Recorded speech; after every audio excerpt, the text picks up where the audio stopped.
Queridos amigos, muy buenos días, muchas gracias por estar aquí con nosotros. Pues ya estamos en este miércoles, como todos los miércoles a las 11 de la mañana, iniciando su programa La Fuerza está en la Palabra, que transmitimos desde la cabina de Vamos Radio y Televisión Católica en la parroquia de San Agustín del Retablo, aquí en la diócesis de Querétaro.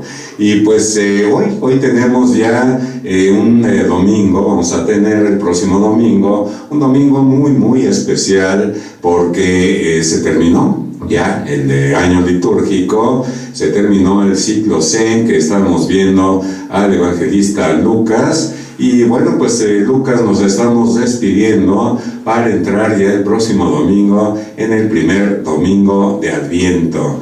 Y vamos a entrar ya al ciclo A, y que significa que preferentemente pues vamos a estar viendo al evangelista Mateo, un importante evangelista que pues sus destinatarios son los judíos cristianizados. Por lo tanto, ellos pues ya sabían, no tenía que explicarles mucho acerca de todas las cosas del Antiguo Testamento, porque ellos eran judíos y sabían perfectamente pues todas estas cuestiones de la ley, porque sus papás se las transmitían oralmente, y esto es la tradición.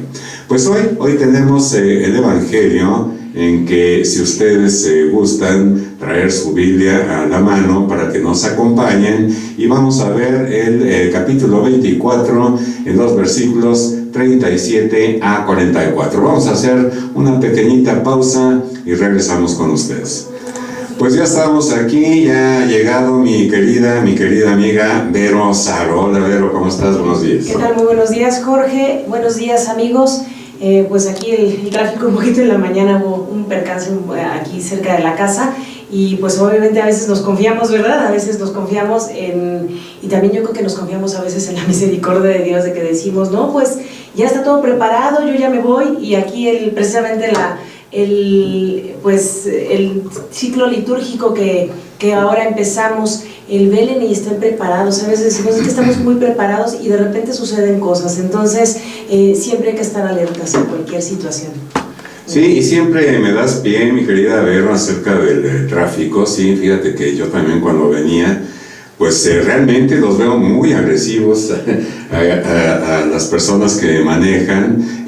Pues estuve a punto de chocar, un camión se me cerró así de la nada, después una motoneta, una pequeña moto con dos personas, pues también se frenaron y me hizo frenar, por poquito me los llevo, y bueno, en lugar de pedir disculpas o algo, no, me echaron bronca, ¿verdad? Me echaron el pleito.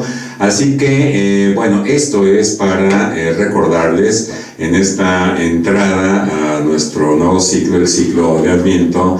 Velen y estén preparados, es el título que le hemos dado, y estén preparados. Y velar significa, yo siempre les digo, en esta época en que inicia esta etapa litúrgica del Adviento, de que pues tengamos más cuidado de estar siempre de la mano del Señor, porque en estas épocas fuertes pues se desata el enemigo de Dios, ¿no? Y es mucho más fácil pues tener un pleito en la calle o tener un pleito en casa, así que pues vamos a agarrarnos muy fuerte de la mano de Dios, como a través de su palabra y a través de la Eucaristía y a través de todas las personas que nos hablan acerca del Señor.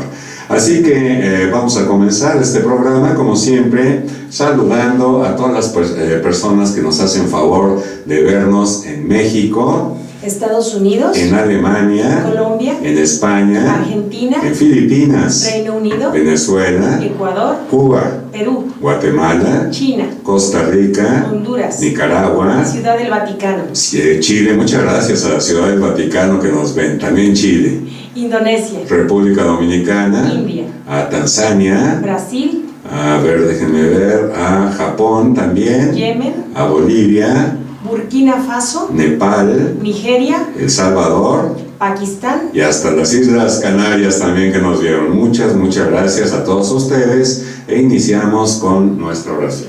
En el nombre del Padre, del Hijo y del Espíritu Santo. Amén. Señor Jesús, envía tu Espíritu para que Él nos ayude a leer la Biblia en el mismo modo con el cual tú has leído a los discípulos en el camino de Emaús. Con la luz de tu palabra, escrita en la Biblia, tú les ayudaste a descubrir esa tarde la presencia de Dios en los acontecimientos dolorosos de tu condena y tu muerte. Así, la cruz que parecía ser el final de toda esperanza, apareció para ellos como fuente de vida y resurrección. Crea en nosotros el silencio para escuchar tu voz en la creación y en la escritura, en los acontecimientos y en las personas, sobre todo en los pobres y en los que sufren. Tu palabra nos orienta a fin de que también nosotros, como los discípulos de Emaús, podamos experimentar la fuerza de tu resurrección y testimoniar a los otros que tú estás vivo en medio de nosotros como fuente de fraternidad, de justicia y de paz. Te lo pedimos a ti, Jesús, Hijo de María, que nos has revelado al Padre y enviado tu Espíritu Santo. Amén.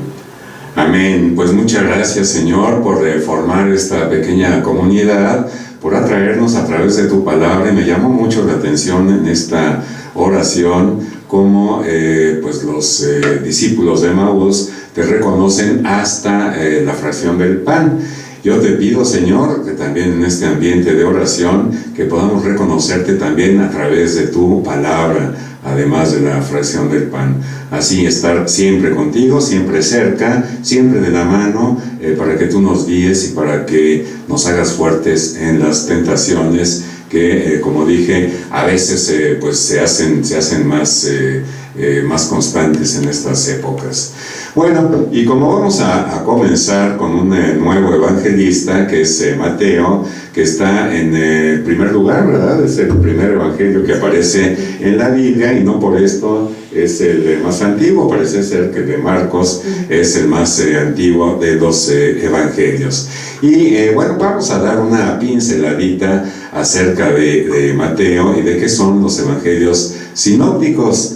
Bueno, ¿te acuerdas, Vero, de qué es esto de evangelios sinópticos? Pues claro que sí, son los evangelios, los tres evangelios que se parecen mucho en lo que nos está comentando el evangelista, y es algo pues realmente milagroso, porque como tú dices, se escribieron hace muchos años y no se escribieron todos al mismo tiempo, mas sin embargo los tres coinciden en esa salvación, en ese relato, y por eso se les llama de esa manera. También inclusive son textos muy antiguos que no todos se escribieron para las mismas personas, ni tampoco se escribieron en el mismo idioma. En este caso, el Evangelio de Mateo, primeramente se cree que viene de unos textos muy antiguos que vienen del arameo, pero después se tradujo al griego. Recordemos que sobre todo en lo que es la Biblia, bueno, la Sagrada Escritura de los judíos, solamente aceptan los libros que vienen del griego y del hebreo, porque si venían de otros idiomas, pues como que ponían algunas trabas para ponerlos dentro de su canon. Por eso este evangelio lo vemos que después está traducido de esos textos tan antiguos al griego. Sí, y ¿cómo fue esto? Bueno, pues fue a través de la tradición oral, inclusive de los apóstoles, porque no se escribieron inmediatamente los evangelios, que quiere decir buena nueva. Y estos evangelios pues se escriben más o menos en el año 100, donde curiosamente también los judíos estaban escribiendo en ese mismo tiempo su canon, el que dices, al que te refieres, al canon judío. Y bueno, pues estos evangelios son sinópticos porque si los pusiéramos nosotros en tres columnas, podríamos verlos de un solo golpe de vista a todos ellos y ver las grandes semejanzas, pero también hay grandes divergencias. Así que pues esto de alguna manera lo explican los conocedores, los estudiosos, de que había por ahí una fuente, una fuente que le llaman la fuente Q, que quiere decir cuel en francés, y que muy probablemente Marcos, Mateo y Lucas pues hicieron acopio de estas referencias de la fuente Q. Mateo pues toma también referencias de Marcos y por eso pues hay grandes semejanzas. Y Lucas pues él ordenó, ¿verdad? Él era una persona como muy minuciosa. Él refiere su evangelio a los griegos, al mundo griego, y pues era como muy estructurado, y él pues refiere ahí en su evangelio cómo fue obteniéndolo, y por la tradición se sabe que María es quien enseñó y quien le contó a Lucas todo esto. Pero imagínense ustedes, por ejemplo, este evangelio de Mateo, que fue escrito 100 años después. Bueno, pues seguramente lo escribió otra persona que no era Mateo precisamente, y hay un periodo ahí de memoria, lo que podría explicar un poquito estas divergencias entre Marcos, Mateo y Lucas. Pero bueno, el mismo esquema, y parten de una triple tradición común. Esto que les decía, la famosa fuente Q, que narraba la predicación de Jesús, pero no incluía la pasión, las tradiciones orales de los testigos y los logia o colecciones de escritos sobre las palabras de Jesús. Ambas fuentes se perdieron, desgraciadamente para nosotros, Mateo. Bueno, vamos a ver como autor. Mateo pues es probablemente el publicano, el recaudador de impuestos, al que Jesús llamó para formar parte de los 12 apóstoles, por lo que es testigo directo. Él vivió con Jesús, él siguió a Jesús, él comió con Jesús, durmió con Jesús, hizo todas las cosas con Jesús después de haber dejado pues esa profesión que tenía como publicano, que era cobrar los impuestos, y que se enriquecían, ¿no?, fácilmente estas personas con el dinero de las personas que pagaban los impuestos. También es llamado en los evangelios con el nombre de Leví. Probablemente fue un judío helenizado. Bueno, vamos a ver ahora la fecha, idioma y el lugar. ¿Qué datos tenemos? Pues tenemos que Mateo escribió su evangelio en su forma primitiva, como yo les estaba diciendo, en los años 60 a 70, y su redacción definitiva se hizo hasta el año de los 80. Probablemente por un discípulo que pues hablamos de lo que es, como tú decías, este discípulo, el recaudador de impuestos, y el idioma empleado, como te decía al principio, pues es el arameo, que fue una lengua utilizada por los judíos que vivían en Palestina. Recordemos que Jesús hablaba también arameo. Se piensa que probablemente fue escrito en Siria, donde había mayor número de judíos cristianizados. Y pues hablamos de que este libro, como les decía, después fue traducido al griego, y pues vemos, ¿te acuerdas la vez pasada de cuando Jesús muere en la cruz? De los idiomas en los que viene precisamente, hebreo, latín y griego, que es donde que se escribe precisamente el rey de los judíos, precisamente para que todas las personas que vivían cerca en la comarca pudieran entender lo que estaba escrito.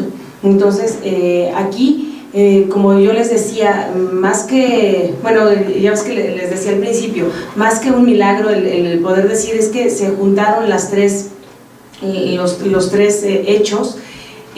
Pues obviamente vemos ahí la mano de Dios, la mano del Espíritu Santo, como veíamos precisamente en lo que es la oración que hicimos al principio. El Espíritu Santo pone su mano, es un texto divino, porque obviamente está escrito por manos humanas, pero es de origen divino, porque si no, yo creo que después de tantos años se estaría perdiendo muchísimo los escritos, se estaría perdiendo la esencia. Y que precisamente se hablaba en la oración de cómo Jesús nos lee. Uno prácticamente no se puso a leerles, pero se puso a relatarles pues toda la historia de él, precisamente para que ellos pudieran entender. Y cómo es de la misma manera que Jesús, a la hora de que nosotros leemos el evangelio, él nos está relatando él mismo, y nosotros precisamente podemos sentir arder nuestro corazón cuando leemos las escrituras esa fuerza que está en la palabra precisamente porque Él es el mismo.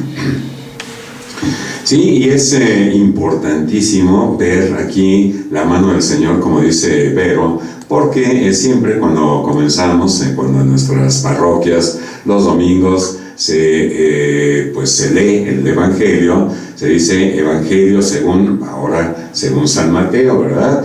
Y al final se dice palabra de Dios, de manera que esto es tanto palabra del hombre como palabra de Dios, porque fueron hombres inspirados, pero de tal suerte que el Señor respetó su temperamento, su carácter, la forma de escribir. Hasta podríamos ver algunos autores muy atractivos, otros hasta un poquito aburridos, pero era que el Señor respetaba la personalidad y todos fueron inspirados, y lo que dicen las Sagradas Escrituras es exactamente lo que el Señor, como dice Vero, quiere leernos al oído, ¿no? Y bueno, decíamos que los destinatarios eran los judíos cristianizados, por lo que tiene esta particularidad este Evangelio según San Mateo, porque ellos conocían perfectamente todas las costumbres judías y a sus lectores se sabían de memoria. Sus papás les enseñaban todas estas cosas de las Sagradas Escrituras y no tienen necesidad de traducir vocablos hebreos, y además hay varias referencias al Antiguo Testamento y a la ley mosaica. Y bueno, pues las fuentes, vamos a terminar con las fuentes. Mateo toma más o menos un 50% del material de su Evangelio de Marcos, y la parte restante de lo que iniciábamos a platicarles, que es la fuente Q, y de los logia y las tradiciones orales. El relato de la infancia de Jesús no aparece en la fuente Q ni en Marcos, por lo que Mateo tuvo aquí y en otras partes de su Evangelio una fuente desconocida. Y Mateo escribió en arameo. Esto es preciosísimo. Alguna vez vamos a traer aquí el Padre Nuestro en arameo, para que vean ustedes la dulzura de esa lengua y cómo se oye en la lengua original en que Jesús les enseñó esta hermosísima oración que rezamos hasta nuestros días, y nos acompaña en el rosario también. La lengua que utilizaban los judíos era precisamente esta, el arameo, porque es un evangelio destinado al pueblo de Israel. Sus escritos complementan y abarcan más que los de su predecesor Marcos, como les decíamos, Marcos, el primer evangelio, pero siguen el mismo esquema. Aproximadamente Mateo tomó la mitad del material de Marcos, 50%, abreviando la narrativa, y el 25% de su evangelio coincide casi exactamente con el de Lucas, así que 50% de Mateo, 25% de Lucas y la parte restante de la fuente Q. Es un evangelio construido de manera sistemática y muy ordenada, con una estructura basada en 5 bloques. Hoy, si ustedes tienen por ahí su Biblia, yo tengo aquí la mía de Jerusalén, y miren, déjenme localizar cómo cuando empieza este discurso, exactamente, aquí tengo yo, discurso escatológico. Esto es importantísimo, y es el quinto de los discursos. Tiene 5, precisamente Mateo, como haciendo una como similitud con el Torah, que tiene también sus cinco libros, ¿no? Y entonces es muy interesante porque el primer discurso coincide mucho con el último, es decir, con este quinto. El segundo coincide mucho con el cuarto, y el tercer discurso del Evangelio de Mateo pues es la parte central. Y otra cuestión interesantísima, me parece, Vero, amigos de la Iglesia, cómo coloca ya en este ciclo de Adviento que es el ciclo de espera del Señor, en un discurso escatológico, exactamente como dejamos, ¿verdad?, el Evangelio de Lucas en la última parte, hablando también de estos tiempos escatológicos. Así que pues es como un círculo, y dicen que el círculo pues es la figura geométrica de Dios, porque no tiene principio ni tiene fin. Así que en este encuadre, con esta introducción, comenzamos, y si les parece a usted, vamos a escuchar el Evangelio.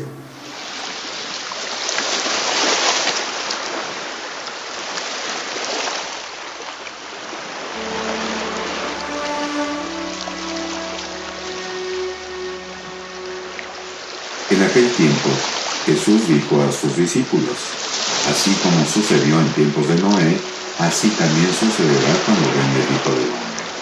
Antes del diluvio, la gente comía, bebía y se casaba hasta el día en que Noé entró al arca, y cuando menos lo esperaban, sobrevino el diluvio y se llevó a todos. Lo mismo sucederá cuando venga el Hijo del Hombre. Entonces, de 2 hombres que estén en el campo, uno será llevado y el otro será dejado. De 2 mujeres que estén juntas, moviendo trigo, una será tomada y la otra dejada. Velen pues, y estén preparados, porque no saben qué día va a venir su Señor. Tengan por cierto que si un padre de familia supiera a qué hora va a venir el ladrón, estaría vigilando y no dejaría que se le metiera por un boquete en su casa. También ustedes estén preparados, porque a la hora que menos lo piensen, vendrá el Hijo del Hombre.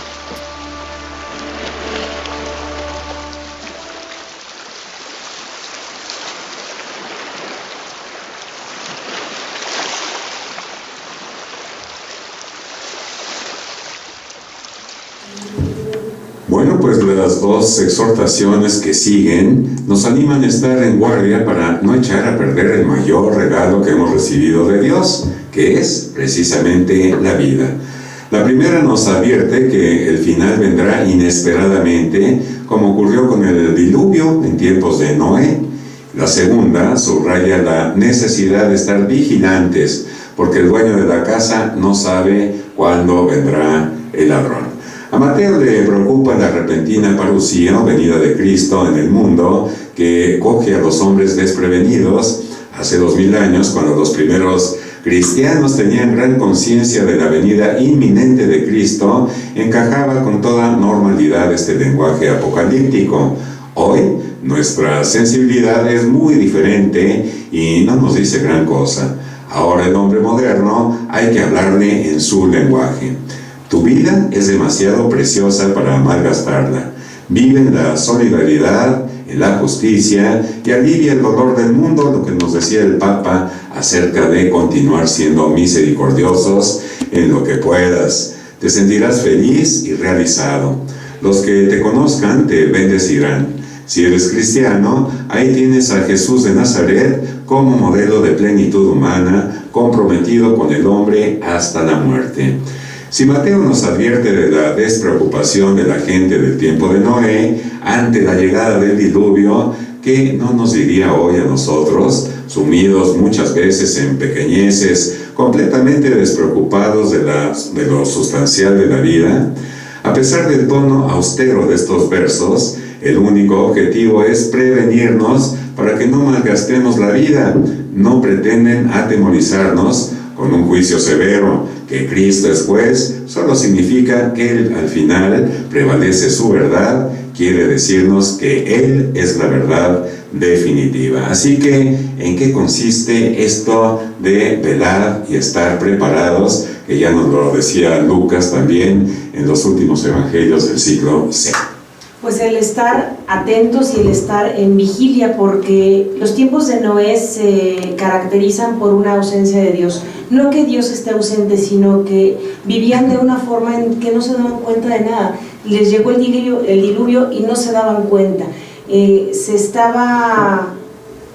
Noé estaba preparando pues esa arca, estaba preparando porque venía el diluvio, estaba haciendo estaba cambiando su vida, estaba cambiando todo lo que tenía para lo que tenía que pasar, mas sin embargo todos los pobladores no hacían caso, simplemente comían, bebían, disfrutaban y no se daban cuenta de lo que sucedía. Y en esta época creo que viene siendo igual. Está el año de la misericordia y de repente pues no, parece como si no estuviera pasando nada. Se nos dice, velen y estén preparados, vean las situaciones, sean personas amables, sean personas justas, sean personas cariñosas con los demás. Y no, vemos que aparte de comer y de beber, como tú lo decías al principio del programa, estamos a la defensiva, estamos nada más viendo por el bien de uno mismo y no por el de los demás. Vemos, la vez pasada hablábamos, ¿te acuerdas del servicio? Vemos que si Jesús nos viene a dar un reino donde Él viene a servir y nos enseña a servir, creo que en esta época es donde a veces se ve menos servicio. No puedo generalizar porque sí, muchas personas en esta época se ponen a hacer comida, se ponen a hacer tortas, café y los llevan a los hospitales, a los asilos. Pero también hay veces tenemos que pensar que no solamente en este tiempo, sino que siempre tenemos que servir a los demás, porque en una ocasión me decían unos chicos en una casa hogar, es que la Navidad, pues sí, nos llenan de cosas, pero todo el resto del año estamos solitos, el resto del año no vienen señoras o jóvenes a platicar con nosotros. Más sin embargo, en lo que es Navidad y el tiempo de Adviento, sí están con muchos regalos. Entonces, yo creo que esto es una oportunidad de que Dios nos dice que siempre tenemos que estar preparados, no solamente en el Adviento, sino siempre, porque no sabemos precisamente el día ni la hora, no sabemos en qué momento, como un ladrón, va a llegar.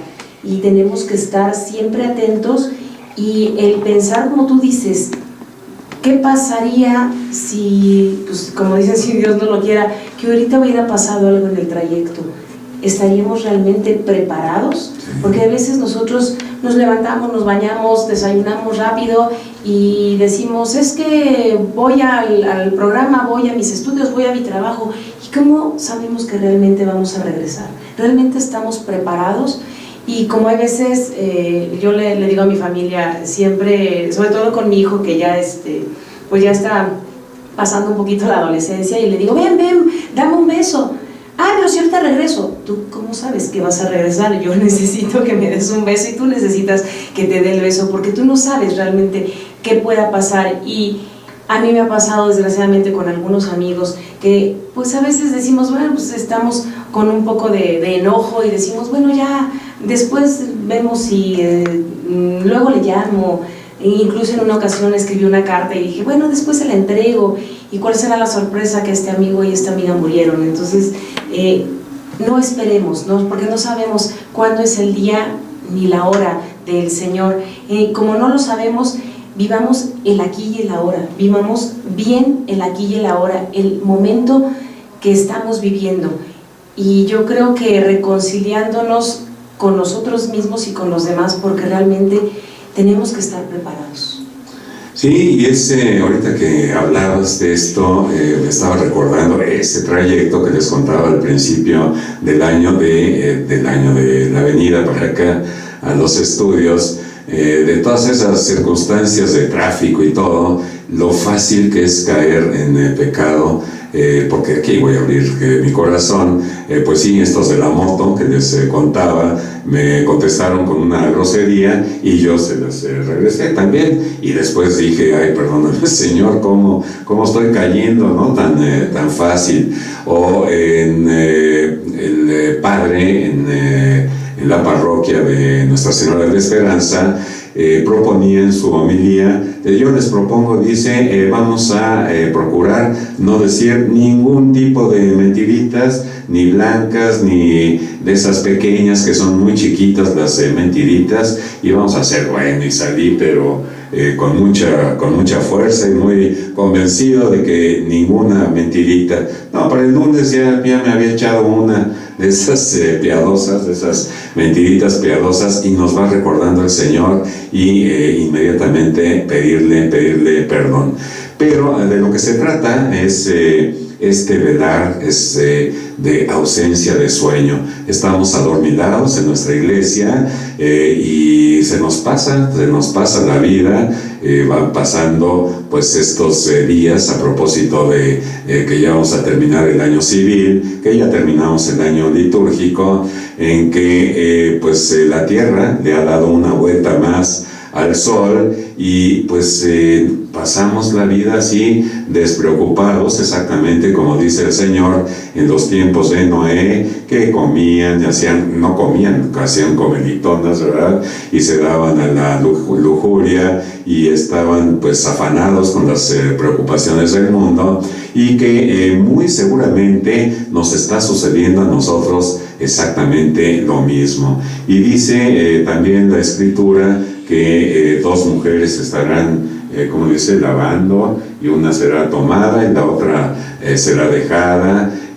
Algunos estarán ahí cosechando el trigo y uno será tomado y otro será dejado. Así que mientras busque exactamente qué es lo que dice la Escritura, mi querida amiga Vero, pues yo les podría decir que estaremos dos en la oficina, los dos trabajando, y uno será tomado y otro será dejado. Estarán dos mujeres cuidando a sus niños ahí en casa, y una será tomada y otra será dejada. ¿En qué consiste este velar? Pues estar cerca del Señor. Sabemos que somos muy débiles y que caemos como yo he caído tan fácilmente, pero inmediatamente pedir perdón y ya después pues ir al sacramento de la reconciliación. Y así dice, así es como dice. Nos dice, lo mismo sucederá cuando venga el Hijo del Hombre.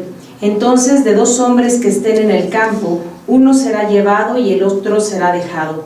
De dos mujeres que estén juntas moliendo trigo, una será tomada y la otra dejada. Velen pues y estén preparados, porque no saben qué día va a venir su Señor.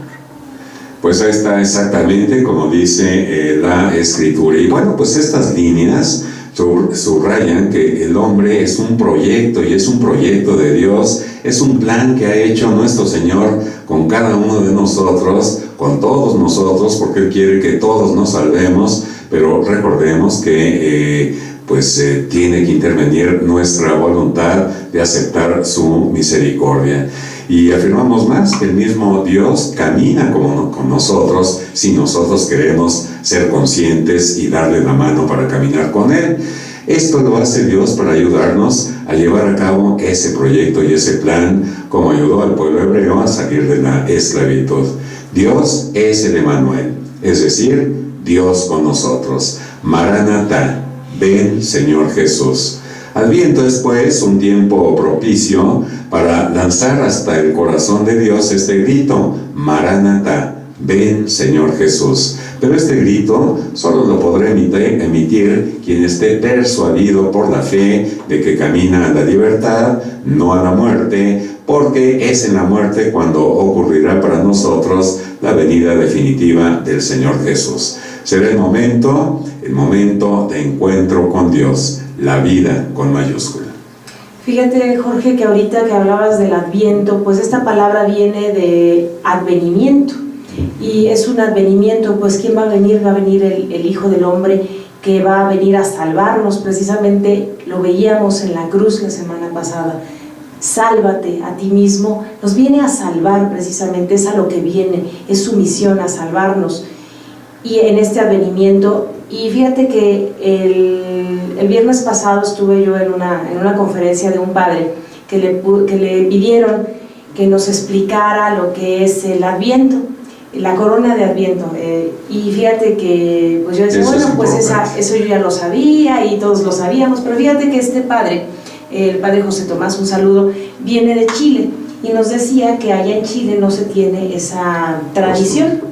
Entonces que se puso a investigar, y me gustó muchísimo realmente todo lo que él nos explicó, porque de una manera te puedo decir, no venía como pues ya contaminado, no es contaminado, pero no venía ya con la con el pensamiento como nosotros de, sí, ya sé que son las velitas y ya sé que es lo de siempre, la rutina, sino como que él nos dijo algo muy interesante. Fíjate que nos hablaba de que si bien el círculo no tiene principio ni fin, que es Cristo, también hablaba de que el perdón no debe de tener ni principio ni fin, tenemos que perdonar siempre. Y hablaba de cuántas veces tenemos que perdonar al marido, y es que siempre, cuántas veces tenemos que perdonar a los demás, siempre. Y que también el círculo es el amor de Dios, que es infinito.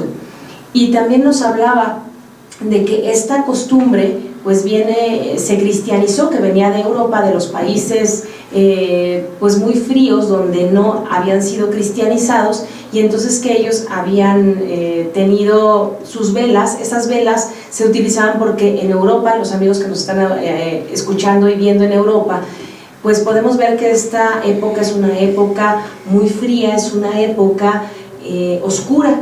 Él vivió en Alemania, este padre, y nos decía que cuando hay nieve, yo la verdad nunca he estado en donde hay nieve, dice que cuando hay nieve y todo se ve así nevado, solamente se ven dos colores, se ve el blanco y se ve negro. Entonces, cuando tú pones la luz, las velas, cuando llega el verde, vienen todos los demás colores. Entonces se llena de flores, y entonces el verde de la corona de Adviento quiere decir que precisamente va a venir los colores, va a venir la alegría, que es Jesucristo, nos va a venir a iluminar toda esa oscuridad en la cual nosotros vivimos. Y hablaba de las manzanitas rojas, que pues es el recuerdo de ese fruto prohibido, pero que viene precisamente esa luz de Cristo que se pone en medio de muchas familias, que es la salvación. Y nos hablaba de las velas, que precisamente se van haciendo más claras porque viene ya, poco a poco se va dejando esa oscuridad que viene del corazón, que nosotros vivimos en una... Realmente a lo mejor nuestro corazón está como dice, en blanco y negro, que no es que un paisaje nevado se vea mal, pero no hay colores. Y entonces, y vemos que no hay vida, o sea, vemos que todo se ha secado, pero cuando vienen los retoños, nos hablaba de la corona de Adviento, donde se ponen unas pequeñas plantitas, porque quiere decir que son los retoños, que es precisamente lo que nosotros tenemos que florecer, porque en invierno están tapados por la nieve y empiezan ya cuando viene el calor, empiezan a florecer esos pequeños retoños para que precisamente después en primavera den los frutos. Entonces a mí me llamó mucho la atención que yo nunca había visto realmente un paisaje nevado. El otro día lo vi que nos envió una fotografía mi prima que vive en Canadá, y dices, es que sí es cierto, nosotros a lo mejor como tenemos esta tradición y como que siempre lo vemos así, no podemos ver realmente lo que es el significado, como en esos países de Europa, que también decía que en algunos lugares, aquí en México no lo tenemos como tradición, pero dicen que en Alemania huele a galletas, porque las galletas que se hacen en Alemania se hacen en las casas, y eso significa que le vas a dar amor a los demás, por eso el olor a galleta, y es dar a los demás de lo tuyo, y es dar el amor. Y yo decía, qué bonito, porque nosotros pues aquí en México no tenemos esa tradición. Sí veo por todos lados en las tiendas que venden galletas, pero yo no sabía cuál era el significado. Y dice que entre las familias precisamente hacen sus propias galletas y las regalan a los demás como signo de calor, porque también es un alimento calientito, es un alimento que da calorías, y entonces ya se tome con una bebida caliente o no, es un alimento que da calor. Entonces el darle calor a los demás también es signo de Adviento. Entonces yo decía, qué bonita explicación, porque la verdad era la primera vez que yo veo que se salen del esquema del que nosotros tradicionalmente conocemos, y que a lo mejor cada año lo hacemos como si fuera una rutina, más sin en cambio nuestros amigos, y a mí me gustaría, si Y si por medio del Face, también nuestros amigos que nos escuchan en muchos países, nos pudieran decir qué tradiciones tienen ahí, cómo celebran ellos el Adviento, porque, pues como te digo, esta persona que viene de Chile, pero que ha estado en Europa, nos lo transmitió así, y él mismo nos dijo, yo realmente, pues se me hace difícil hablar de este tema porque yo no tengo esta tradición, pero pues me puse a investigar y nos la dijo. Entonces sí me gustaría que a lo mejor algunos de nuestros amigos se tomaran un poquito de tiempo para que nos dijeran en sus países, sobre todo los países que están más lejos, no sé, que leemos a Sri Lanka, oímos Japón, cosas que a lo mejor son totalmente diferentes sus tradiciones, que nos pudieran compartir ellos cómo viven esta época de Adviento, esa época de advenimiento, porque estamos esperando la venida de Cristo. Sí, y tienes mucha razón que en estas épocas de Adviento y ya después la Navidad, pues se nos despierta el espíritu navideño precisamente y nos da por esto, ¿verdad? Que es muy bueno, pero ojalá que pudiéramos hacerlo en todo el año. Y fíjate que esta mañana le proponía a Patti, mi esposa, que compráramos nosotros ahí unas bolsitas de despensa, pues sencillitas, ¿verdad? Con, no sé, atunes, aceite, cosas que nos echen a perder, y hacer varias bolsitas y pasar a darnos una vuelta en el coche y darles a todas estas personas desprotegidas o sin techo, como dice el Papa, para entregárselos. Y ahorita se me está ocurriendo, ¿por qué no? Si usted vive cerca de esta parroquia, pues ¿por qué no comprar o hacer una despensita pequeña para que estas personas pues tengan un poquito más, que tengan pues esta Navidad, como dice Vero, con un poquito más de calor, no solamente el calor del alimento, de esa galletita o de una bebida caliente, sino el calor del cariño, de la solidaridad de sus hermanos, hijos de Dios. Ojalá que pudiéramos hacerlo, y que si ustedes viven cerca de esta parroquia, pues que nos pudieran traer una despensita que nosotros repartiríamos, y hasta se me está ocurriendo a lo mejor sacar un video, ¿verdad? Para que vean ustedes que estos productos pues fueron recibidos por estas personas sin techo. Ojalá que pudiéramos hacerlo, y bueno, pues a lo mejor hasta alguna cobija, ¿verdad?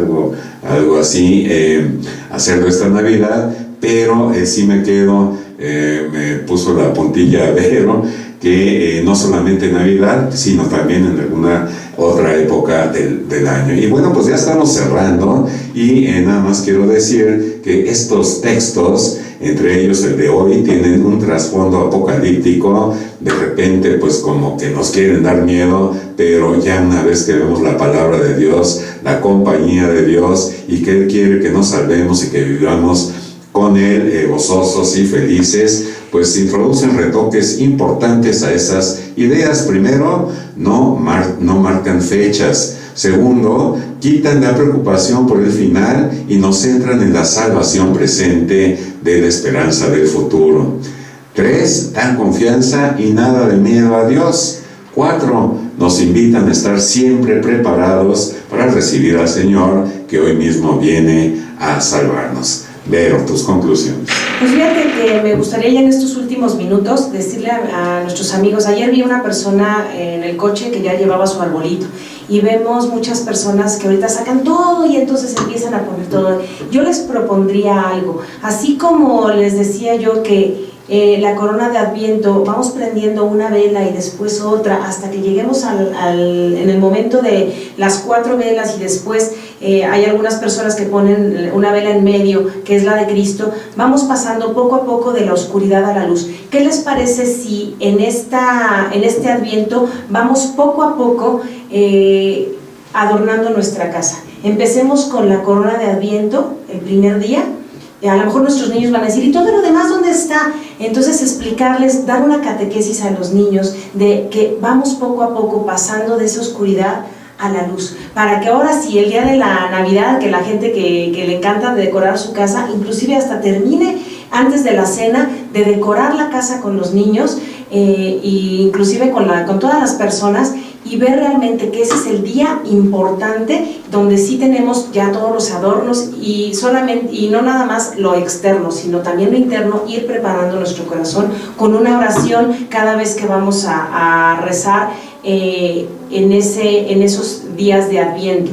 Entonces a mí me gustaría darles esta propuesta, ir poco a poco decorando la casa y alimentando nuestro corazón, precisamente decorando nuestro corazón, quitándole todo lo malo para el día de Navidad estar realmente pues lo más preparados posible. Pues interesante y muy bonita la propuesta de Vero, que nos recuerda que el reino de Dios es un proceso, no es tan tajante, no es así tan de inmediato, sino que es un proceso de aprendizaje, de caminar con el Señor, el mismo proceso que siguieron todos los discípulos para quedar formados como apóstoles y reconocerlo finalmente ahí en la fracción del pan. Pues amigos, muchísimas gracias, fue una interesante reflexión acerca de este primer domingo de Adviento, que les deseamos ya por anticipado que la pasen muy felices, que hagan a un lado todo lo que les estorbe hacia ese gozo, esa felicidad, todos los pensamientos negativos e inclusive recuerdos que les hagan ponerse tristes de familiares que ya se han ido a la casa del Padre, pues piensen que fue un sublime nacimiento y que quizá ellos ya están formando parte de la iglesia triunfal. Si no, pues hacer una oración, no lo sabemos, para que muy pronto ya estén con el Señor. Así que pues nos despedimos, muchas gracias, nos vemos el próximo miércoles, que Dios les bendiga y que pasen el resto del día lleno de Dios. Hasta pronto y gracias.